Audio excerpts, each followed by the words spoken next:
လို့သူ့ရဲ့ကလမလေးတက်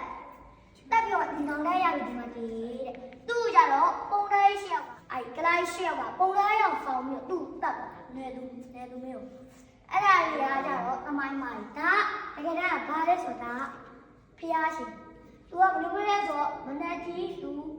တရားဟောပြီးတော့နေ့လည်ကစပြည့်ချင်မှာသူအရန်ပြင်မဲ့လို့မိနေပုံလေအဲ့ဒါသူဒီပဝါကြီးလိုက်ဒီပဝါမောက်ပြီးပြီးတော့ချိုးလူရကြတာကလမာလေးလို့ပြောတကယ်တော့မဟုတ်ဘူးဒါသူ့ရဲ့ငန်းကိုသူအားလုံးကမကြောက်နေတာသူ့ရဲ့ငန်းလေးကိုသူကကိုင်းပြီးတော့အားဖြည့်ဆိုတဲ့ပုံစံမျိုးကြီးစုပြီးတော့တေးထားအဲ့ဒါကိုခုခေတ်လူရတော့ဒါကလမာလေးလို့ပြောတကယ်တော့မဟုတ်ဘူးต้องตื่นแต่เช้าต้องบิณฑบาตต้อง